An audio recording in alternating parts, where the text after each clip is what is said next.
உணர்வுபூர்வமான வாழ்க்கை வாழும் உன்னத உள்ளங்களுக்கு வணக்கம்.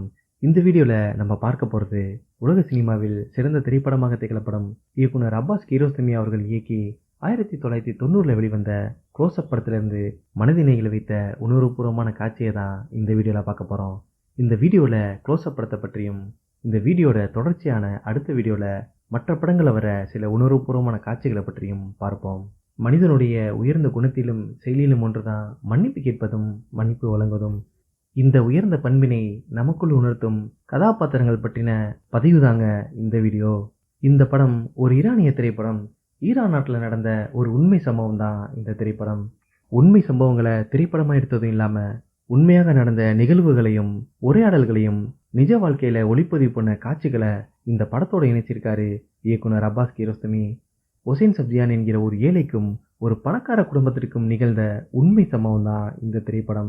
படத்தோட கதாநாயகன் ஒசைன் சப்ஜியான் ஒரு பேருந்து பயணத்துல ஈரான் நாட்டைச் சேர்ந்த திரைப்பட இயக்குனரான மோசன் மக்மல்பஃப் அவர்கள் இயக்கிய சைக்கிளிஸ்ட் என்ற படத்தோட திரைக்கதை புத்தகத்தை படிச்சுட்டு போறாரு.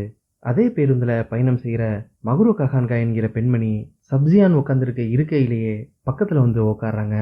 ஒசைன் சப்ஜியான் படிக்கிற சைக்கிளிஸ்ட் படத்தோட திரைக்கதை புத்தகத்தை பார்த்துட்டு, இந்த படத்தை நானும் என் குடும்பமும் பார்த்திருக்கிறோம், சைக்கிளிஸ்ட் படம் எங்களுக்கு ரொம்பவும் பிடித்தமான திரைப்படம்னு மஹ்ரூ கஹான்கா ஒசைன் சப்ஜியான் கிட்ட சொல்றாங்க.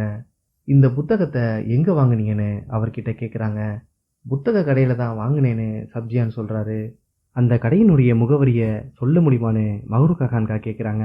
அடுத்த நிமிடமே சப்ஜியான் இந்த புத்தகத்தை நீங்களே வச்சுக்கோங்கன்னு அவங்க கிட்டேயே கொடுக்கறாரு. இவருடைய பெருந்தன்மையை பார்த்து மகிழ்ந்த மஹ்ரூ கஹான்கா உங்க அன்புக்கு நன்றின்னு சொல்லிட்டு அதை வாங்க மறுக்கிறாங்க. பரவாயில்ல, இதை வைத்துக் கொள்ளுங்க, இந்த புத்தகத்தை எழுதுனது நான் தானு சப்ஜியான் அவங்க கிட்ட சொல்றாரு. இவர் சொன்னதை கேட்ட மஹ்ரூ கஹான்கா இவர் தான் மக்மல்பஃப்னு வியப்படைகிறாங்க. சப்ஜியான் தான் தான் மக்மல்பஃப்னு பொய் சொன்னதும் இல்லாம அந்த புத்தகத்துக்கு பின்னால மக்மல்பஃப் போல ஆட்டோகிராஃபும் போட்டு கொடுக்கறாரு. மஹ்ரூ கஹான்கா எப்படி ஒரு பிரபலமான இயக்குனர் சாதாரணமாக பேருந்துல பயணிக்கிறார்னு வியப்படைகிறாங்க. கொஞ்ச நிமிடம் இவர்களுக்கு இடையே ஒரு உரையாடல் போகுது. மஹ்ரூ கஹான்கா தன்னுடைய இளைய மகன் சினிமாலையும் கலை இலக்கியத்திலையும் ரொம்பவும் ஆர்வம் மிக்கவனு அவர்கிட்ட சொல்றாங்க. உங்களை சந்திச்சதை என் மகன்கள் கிட்ட சொன்னா ரொம்பவும் சந்தோஷப்படுவாங்கன்னு மஹ்ரூ கஹான்கா ஒசைன் சப்ஜியான் கிட்ட சொல்றாங்க. இவங்க சொல்றதை கேட்ட சப்ஜியான், உங்க மகன்கள் விருப்பப்பட்டாங்கன்னா என்னை தொடர்பு கொள்ள சொல்லுங்க, என்னுடைய ஃபோன் நம்பர் அட்ரஸ் எல்லாம் இந்த புத்தகத்துக்கு பின்னாடி இருக்கு, உங்ககிட்ட ஃபோன் இருந்தா நானே உங்களை தொடர்பு கொள்றேன்னு சொல்லிட்டு அவங்க ஃபோன் நம்பரை வாங்கிக்கிறாரு. அடுத்ததா அவருடைய நிறுத்தம் வந்ததும் டிரைவர் கிட்ட பஸ் நிறுத்த சொல்றாரு. மஹ்ரூ கஹான்கா புத்தகம் கொடுத்ததுக்கு நன்றி, நம்ம மீண்டும் சந்திப்போன்னு சொல்றாங்க. சப்ஜியானும் சந்திப்போம் என்று நானும் நம்புகிறேன்னு சொல்லிட்டு பஸ்ஸை விட்டு இறங்கிறாரு. கொஞ்ச நாள் கழித்து சப்ஜியான் மஹ்ரூ கஹான்கா அவர்கள் வீட்டுக்கு மக்மல்பஃபா போறாரு. தான் ஒரு படம் எடுக்க போவதாகவும் அந்த படத்துக்காக அகான்கா அவர்களுடைய மகன் மெகர்தத்தையும் சேர்த்து கொள்வதாக சொல்றாரு. அது மட்டும் இல்லாம அவர்கள் வீட்டையும் சில காட்சிகளை படம் பிடிக்க உபயோகப்படுத்த போவதாகவும் சொல்றாரு. சப்ஜியான் அந்த குடும்பத்துக்கிட்ட ஒரு அனுபவமிக்க இயக்குனர் போல காட்டிக்கிறாரு. அவர்களும் அவரை இயக்குனர் மக்மல்பஃப்னு நம்பிடுறாங்க.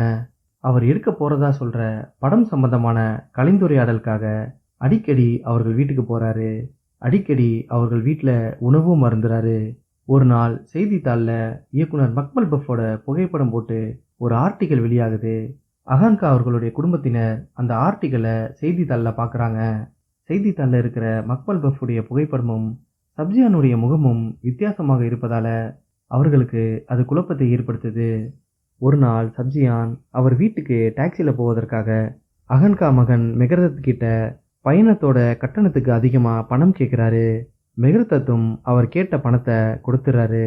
இது போல சில காரணத்துக்காக சில சமயங்களில் அவர்கள்கிட்ட பணம் கேட்குறாரு. காலப்போக்கில் இவருடைய போலியான நடிப்பும் இவருடைய நடவடிக்கைகளும் மஹ்ரூ கஹான்கா குடும்பத்தினருக்கு சந்தேகத்தை ஏற்படுத்துது. சந்தேகம் உறுதி செய்யப்பட்ட பிறகு போலீஸில் புகார் செய்கிறாங்க. போலீஸும் சப்ஜியானை கைது பண்ணி சிறையில் வைக்கிறாங்க. சப்ஜியான் பற்றியும் மஹ்ரூ கஹான்கா குடும்பத்திற்கு நடந்த சம்பவங்கள் பற்றியும் ஒரு ரிப்போர்ட்டர் மூலமாக ஒரு பத்திரிகையில் ஆர்டிக்கலாக வெளியாகுது. அந்த ஆர்டிக்கலை இந்த க்ளோஸ்அப் படத்தோட இயக்குனர் அப்பாஸ் கியாரோஸ்மி படிக்கிறாரு. இந்த செய்தியானது அவருக்கு ஆர்வத்தை ஏற்படுத்த சப்ஜியானை சிறையில் போய் சந்திச்சு நடந்த சம்பவங்களை பற்றி விசாரிக்கிறாரு. சப்ஜியான் சொல்றதை கேட்ட அப்பாஸ் கியாரோஸ்தமி சப்ஜியான் செய்தது தவறாக இருந்தாலும் அவர் ஒரு அப்பாவின்னு புரிஞ்சுக்கிறாரு. இவருடைய வழக்க விசாரணைக்கு நீதிமன்றத்தில் மேல்முறையீடு செய்யவும் உதவுறாரு. அது மட்டும் இல்லாம நடந்த சம்பவங்களை திரைப்படமாக எடுக்கவும் முடிவு செய்கிறாரு. நீதிமன்றத்துக்கு விசாரணைக்காக வழக்குல சம்பந்தப்பட்ட எல்லோரும் வராங்க. விசாரணையில ஒசேன் சப்ஜியான் தன்னுடைய வாக்குமூலத்தை பதிவிடுறாரு. சப்ஜியான் தான் ஒரு அச்சகத்துல வேலை செய்ததாக சொல்றாரு. தன்னுடைய குடும்பம் ஒரு ஏழை குடும்பம். தான் சிறு வயதிலிருந்தே கலை மீதும் சினிமா மீதும் அதிக ஆர்வம் கொண்டதாகவும் சிறு வயதிலேயே தான் ஒரு நடிகனாக ஆகணும்னு ஆசைப்பட்டதாகவும் சொல்றாரு. அகான்கா குடும்பத்தினர்கிட்ட தான் தான் இயக்குனர் மக்மல் பஃப்னு சொன்னதும் அவங்க எனக்கு கொடுத்த மரியாதை எனக்கு ரொம்ப பெருமையையும் சந்தோஷத்தையும் கொடுத்துச்சுன்னு சொல்றாரு. நீதிபதி சப்ஜியான் கிட்ட உங்களுக்கு நடிப்பு மேலதான ஆசை, எதற்காக ஒரு இயக்குனர்னு அவர்கள் கிட்ட பொய் சொன்னீங்கன்னு கேட்கிறாரு. அதுக்கு சப்ஜியான் அவங்க என்னை இயக்குனர் மக்மல் பஃபா ஏத்துக்கிட்டாலும் நான் ஒரு இயக்குனரா தான் என்னை பாவிச்சு நடிச்சேன். ஒரு இயக்குனரின் பாத்திரத்தில் நடிப்பதும் ஒரு நடிப்பு தானேன்னு சொல்றாரு. அகான்கா அவர்களை பேருந்து பயணத்துல சந்தித்த பொழுது கொஞ்சம் பணமும் பயங்கர பசியும் தான் என்னிடம் இருந்தது. இன்னைக்கு சாப்பாடு கிடைத்தாலும் நாளைய சாப்பாட்டுக்கு வழி இல்லாம இருந்தேன். அவர்கள் வீட்டுக்கு போனா எனக்கு ஒரு வேளை சாப்பாடு கிடைக்கும். அந்த காரணத்துக்காக கூட அவங்க வீட்டுக்கு அடிக்கடி போனேன்னு சொல்றாரு.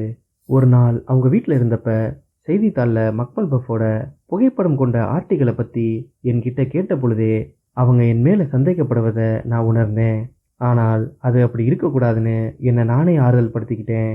போலீஸ் என்னை கைப்பற்றின அந்த நாள் அவர்கள் என்னை அவங்க வீட்டுக்கு அழைத்தாங்க. அன்னைக்கு நான் மாட்டிக்கொண்டேன்னு தெரிஞ்சுதான் அவங்க வீட்டுக்கு போனேன். நான் நடித்தது பெரிய குற்றமாக இல்லைனாலும் அவங்க கிட்ட காசு வாங்கியிருக்கேன்.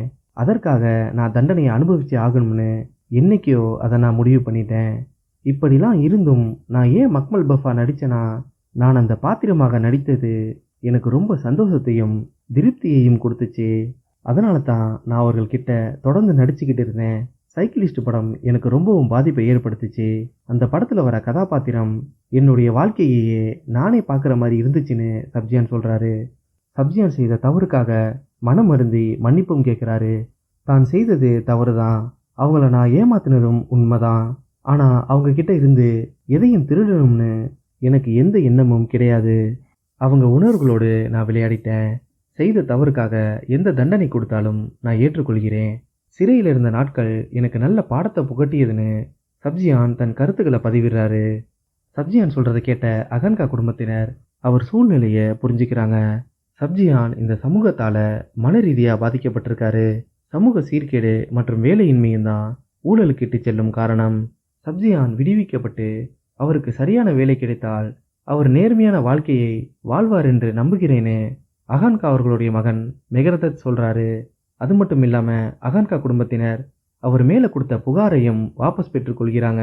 நீதிமன்றமும் அவர் தண்டனையை குறைத்து அவரை விடுவிக்குது. சப்ஜியான் சிறையிலிருந்து வெளியே வராரு. சைக்கிளிஸ்ட் படத்தை எடுத்த உண்மையான மக்மல் பஃப் அவரை பார்க்க வராரு. மக்மல் பஃப் அவர்களை பார்த்த உடனேயே சப்ஜியான் அழுக ஆரம்பிக்கிறாரு.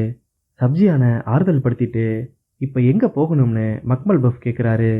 அகான்கா அவர்கள் குடும்பத்தை பார்க்கணும்னு சப்ஜியான் சொல்றாரு. மக்மல் பஃபே அவர் வண்டியில கூட்டிட்டு போறாரு. இருவரும் அகான்கா அவர்கள் வீட்டுக்கு போறாங்க. இப்பதான் ஒரு அருமையான காட்சியை பார்க்க போறோம். சப்ஜியான் அகான்கா குடும்பத்தினருக்கு கொடுப்பதற்காக ஒரு பூச்செடியை வாங்குறாரு. அதை வாங்கி கொண்டு இருவரும் அகான்கா அவர்கள் வீட்டுக்கு வந்துடுறாங்க. இருவரும் வீட்டுக்கு வெளியே இருந்து அவர்களை தொடர்பு கொள்றாங்க. சப்ஜியான் செய்த தவறை நினைத்து மனமருந்தி அழுகிறாரு. மக்மல் பஃப் அவர் கண்களை தொடச்சி விடுறாரு. மகரூக் அகான்கா அவர்களின் கணவரான அபுல் ஃபாசில் அகான்கா வீட்டிலிருந்து வெளியே வந்து அவர்களை வரவேற்கிறாரு. மூவரும் அன்பை பரிமாறிக்கொள்கிறாங்க. சப்ஜியான் அபுல் ஃபாசில் அகான்கா கிட்ட செய்த தவறுக்காக மனம் வருந்தி மன்னிப்பு கேட்கிறாரு. இப்ப இவர் பழைய சப்ஜியான் இல்ல, நீங்கள் அவரை ஒரு புதிய வெளிச்சத்தில் பார்ப்பீங்கன்னு மக்மல் பஃப் அபுல் ஃபாசில் அகான்கா கிட்ட சொல்றாரு. அவர் இப்பொழுது நல்லவராக இருப்பார், நம்மை பெருமைப்படுத்துவார் என்று நம்புகிறேன்னு அபுல் ஃபாசில் அகான்கா மக்மல் பஃப் கிட்ட சொல்றாரு. கேமரா க்ளோஸ்அப் ஷாட்ல சப்ஜியானை காட்டுறாங்க. இத்தோட படம் நிறைவு பெறுகிறது. இந்த படத்துல வர கதாபாத்திரங்கள் எல்லாமே நிஜ வாழ்க்கையில இந்த படத்தோட கதையில சம்பந்தப்பட்ட நபர்களை தான் அப்பாஸ் கியாரோஸ்தமி இந்த படத்துல நடிக்க வச்சிருக்காரு.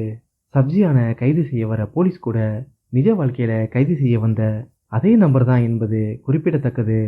நீதிமன்ற காட்சிகள் எல்லாம் உண்மையாக நிஜத்தில் நடந்த நிகழ்வுகளையும் உரையாடல்களையும் ஒளிப்பதிவு பண்ணியதை தான் இந்த படத்துல திரைக்கதையோட இணைச்சிருக்காரு இயக்குனர் அப்பாஸ் கியாரொஸ்தமி. இந்த படம் நமக்கு கற்பிப்பது என்னவென்றால், சூழல்களாலோ அறியாமையினாலோ தவறு செய்தவர்கள் மனமருந்தி மன்னிப்பு கேட்கும் பொழுது அவர்களை மன்னிப்பவர்கள் உயர்ந்தவர்கள் ஆகிறார்கள் என்பதை உணர்த்துகிறது இந்த படம். இந்த வீடியோவோட தொடர்ச்சியான பார்ட் 2ல அடுத்ததா உங்களை சந்திக்கிறேன். இந்த வீடியோ உங்களுக்கு பிடிச்சிருந்ததுன்னா லைக் பண்ணுங்க, கமெண்ட் பண்ணுங்க, சப்ஸ்கிரைப் பண்ணுங்க. நன்றி.